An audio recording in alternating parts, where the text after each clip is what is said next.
Friends, this is your Hindi teacher Jyoti. बेटा, आज हम हिंदी ग्रामर से लेसन 28 वाच्य को पढ़ेंगे। तो आइए देखते हैं।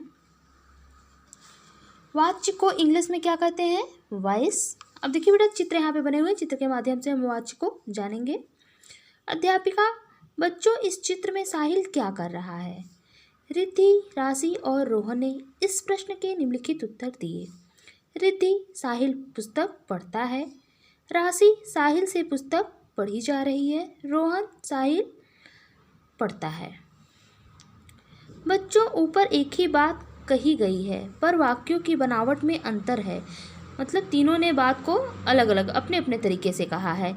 यह अंतर क्यों है, इसका ज्ञान वाच्य का अध्ययन करके प्राप्त होगा। तो आइए देखते हैं वाच्य। वाच्य किसे कहते हैं?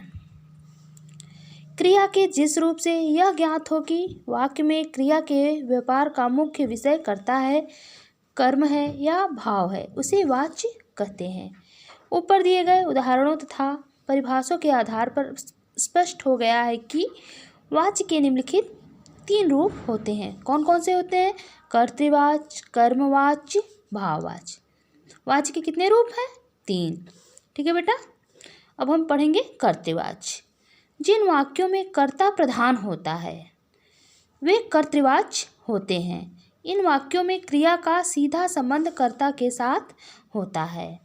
क्रिया में लिंग, वचन तथा काल का प्रयोग कर्ता के अनुसार होता है। जैसे सौम्या पढ़ती है, तो यहाँ बताया गया ना कि इसमें प्रधान कौन होता है? कर्ता होता है। तो इसका प्रधान कौन है? कर्ता। कर्ता कौन है? सौम्या। मुकेश गाता है, तो इसमें कर्ता कौन है? मुकेश। भाई कौन गा रहा है? मुकेश गा रहा है ना, तो कर्ता कौन हुआ? मुकेश हुआ। छात्रगण पढ़ते हैं, तो छात्रगण क्या है? आपका कर्ता है। कर्तृवाच्य का प्रयोग केवल अकर्मक क्रिया में ही नहीं सकर्मक क्रिया में भी किया जाता है। जैसे महिमा ने निबंध लिखा। बच्चों, इन वाक्यों में क्रिया का लिंग तथा वचन कर्म के अनुसार है, इसलिए कुछ विद्वान इन्हें कर्तृवाच्य की क्रियाएं नहीं मानते। वास्तव में ये कर्तृवाच्य ही है, क्योंकि इन वाक्यों के उद्देश्य तो कर्ता ही हैं। दूसरा है कर्मवाच्य। जिन वाक्यों में कर्म प्रधान होता है, कर्मवाच्य में कौन प्रधान होता है? कर्म होता है। और कर्तृवाच्य में कर्ता प्रधान होता है, वे कर्मवाच्य होते हैं। इन वाक्यों में क्रिया का सीधा संबंध कर्म से होता है। कर्मवाच्य में क्रियाएं कर्म के अनुसार होती हैं। किसमें क्रियाएं कर्म के अनुसार होती हैं? कर्मवाच्य में।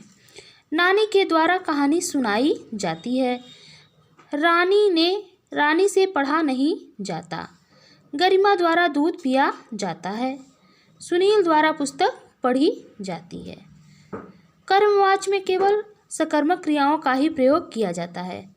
यह तो स्पष्ट है कि क्योंकि अकर्मक क्रिया के वाक्यों में कर्म होता ही नहीं है।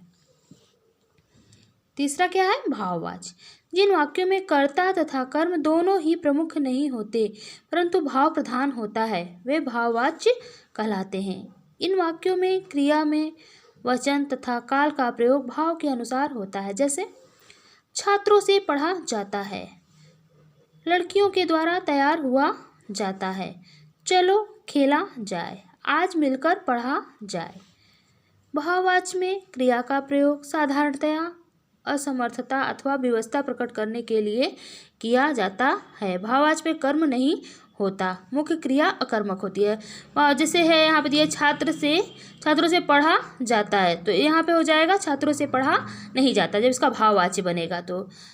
ठीक है बेटा, आगे का हम अगले दिन पढ़ेंगे। धन्यवाद।